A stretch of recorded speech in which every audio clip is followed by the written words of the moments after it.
اچھا، تو کبھی سوچا ہے کہ ہم جو چیزیں خریدتے ہیں وہ آخر خریدتے کیوں ہیں؟ آئیے آج خریداری کے پیچھے چھپے ہوئے اس دلچسپ ذہنی سفر کو سمجھنے کی کوشش کرتے ہیں۔ یہ ایک بہت عام سوال ہے نا؟ لیکن اس کا جواب اتنا سیدھا نہیں ہے جتنا ہمیں لگتا ہے۔ آخر ایسا کیوں ہے کہ کچھ لوگ ایک برانڈ کے لیے کچھ بھی کرنے کو تیار ہوتے ہیں، جبکہ دوسرے اسی قیمت پر کوئی دوسرا برانڈ چن لیتے ہیں؟ دیکھیں، یہ سب کچھ ایک ضرورت سے شروع ہوتا ہے۔ فرض کریں کسی کا پرانا فون اب بہت سست ہو گیا ہے، تو ظاہر ہے انہیں ایک نئے فون کی ضرورت ہے۔ بس یہیں سے وہ ذہنی سفر شروع ہو جاتا ہے جس کے ہر قدم پر بہت سی چیزیں اثر ڈال رہی ہوتی ہیں۔ اس سے پہلے کہ ہم فون کے ماڈلز دیکھنا شروع کریں، ہماری پسند اور ناپسند پر کچھ طاقتور بیرونی قوتیں پہلے ہی اپنا کام کر چکی ہوتی ہیں۔ تو چلیں دیکھتے ہیں کہ یہ غیر مرئی اثرات آخر ہیں کیا۔ سب سے پہلا اور سب سے گہرا اثر ہماری ثقافت کا ہوتا ہے، یعنی وہ ماحول، وہ روایات، وہ عقائد جن میں ہم پلے بڑے ہیں۔ یہی چیزیں لاشعوری طور پر یہ طے کرتی ہیں کہ ہمارے لیے کیا اہم ہے اور ہم کس چیز کو خریدنا پسند کریں گے۔ اس کی ایک بہترین مثال میکڈونلڈز ہے تو ایک عالمی برانڈ، لیکن اسے ہر جگہ کی ثقافت کے حساب سے خود کو بدلنا پڑتا ہے۔ جیسے انڈیا میں کوئی بیف نہیں، مشرق وسطی میں سب کچھ حلال، اور جاپان میں تو رائس برگر بھی ملتے ہیں۔ یہی تو ہے ثقافت کی اصل طاقت۔ ثقافت کے بعد آتے ہیں ہمارے سماجی حلقے، یعنی ہمارے دوست، خاندان اور وہ لوگ جن کے جیسا ہم بننا چاہتے ہیں۔ ان کی پسند ناپسند بھی ہماری فیصلوں پر بہت گہرا اثر ڈالتی ہے۔ اور اس کی کیا ہی زبردست مثال ہے کہ جب نائکی کرسٹیانو رونالڈو جیسے کسی ستارے کو اپنے ساتھ جوڑتا ہے تو وہ صرف جوتے نہیں بیچ رہے ہوتے، وہ کامیابی کا، ایک چیمپئن بننے کا خواب بیچ رہے ہوتے ہیں۔ اچھا، تو یہ تو ہو گئے بیرونی اثرات۔ اب چلتے ہیں انسان کے دماغ کے اندر اور دیکھتے ہیں کہ وہاں کیا نفسیاتی عمل چل رہا ہوتا ہے جو ہمیں کسی خاص چیز کو خریدنے پر مجبور کرتا ہے۔ ماہر نفسیات میسلو کا نظریہ کہتا ہے کہ جب ہماری بنیادی ضرورتیں جیسے کھانا پینا اور تحفظ پوری ہو جاتی ہیں تو ہم اس سے اوپر کی ضرورتوں کی طرف دیکھتے ہیں، جیسے عزت اور سماجی حیثیت۔ لوریل جیسی کمپنیاں صرف میک اپ نہیں بیچتیں، وہ عزت اور خود اعتمادی کی اس ضرورت کو پورا کرتی ہیں۔ اگلا اہم نقطہ ہے ادراک، یعنی پرسیپشن۔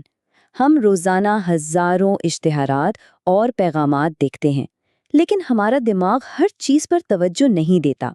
وہ معلومات کو فلٹر کرتا ہے، اور یہ فلٹر کرنے کا عمل بالکل بھی بے ترتیب نہیں ہوتا۔ پہلی چیز ہے منتخب توجہ، مطلب ہمارا دماغ صرف ان چیزوں پر دھیان دیتا ہے جو ہمارے لیے اہم ہو۔ اگر کوئی ایپل کا پکا فین ہے تو ہو سکتا ہے اس کی نظر سیمسنگ کے اشتہار پر پڑے ہی نہیں، یا دماغ اسے فوراً نظر انداز کر دے۔ پھر آتا ہے منتخب بگاڑ۔ اس میں ہم معلومات کو توڑ مڑوڑ کر ویسا بنا لیتے ہیں جیسا ہم پہلے سے یقین رکھتے ہیں۔ جیسے ایپل کا کوئی پرستار فون کی زیادہ قیمت کو یہ کہہ کر صحیح ٹھہرا سکتا ہے کہ بھئی اس کا ڈیزائن اور سٹیٹس ہی الگ ہے۔ اور آخر میں ہے منتخب برقراری۔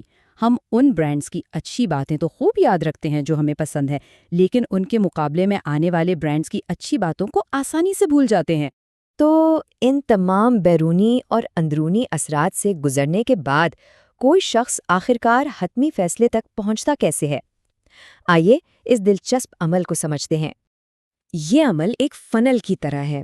سب سے پہلے تو مارکیٹ میں موجود تمام فون برانڈز ہوتے ہیں، پھر ان میں سے صرف وہ رہ جاتے ہیں جن کے بارے میں ہم نے سنا ہوتا ہے، پھر ان میں سے بھی ہم چند ایک پر غور کرتے ہیں، اور آخر میں صرف 2 یا 3 آپشنز بچتے ہیں جن میں سے ایک کو چن لیا جاتا ہے۔ اب دیکھیں، ہر کوئی صرف جذبات کی بنیاد پر فیصلہ نہیں کرتا۔ کچھ لوگ بہت منطقی ہوتے ہیں، وہ مختلف خصوصیات کو ان کی اہمیت کے حساب سے نمبر دیتے ہیں۔ فرض کریں کسی کے لیے بیٹری 40% اہم ہے، کیمرہ 30% اور قیمت بھی 30%۔ وہ دونوں فونز کو ان پیمانوں پر پرکھے گا، اور جب اس سارے حساب کو جوڑا جائے تو فون اے یعنی سیمسنگ کا سکور بنتا ہے 8.1، جو فون بی سے زیادہ ہے، اور بس یہاں اعداد و شمار کی بنیاد پر ایک منطقی فیصلہ ہو گیا۔ لیکن رکیے، کہانی یہاں ختم نہیں ہوتی۔ اصل کہانی تو خریداری کے بعد شروع ہوتی ہے۔ چیز خریدنے کے بعد کا تجربہ بھی اتنا ہی اہم ہے جتنا خریدنے سے پہلے کا سفر۔ خریداری کے بعد اطمینان ملے گا یا نہیں، اس کا انحصار اس بات پر ہے کہ ہماری توقعات کیا تھیں اور پروڈکٹ نے اصل میں کیسی کارکردگی دکھائی۔ اگر کارکردگی امید سے بہتر نکلی تو زبردست اطمینان، ورنہ مایوسی۔ اور اس اطمینان یا مایوسی کا نتیجہ بہت بڑا ہوتا ہے۔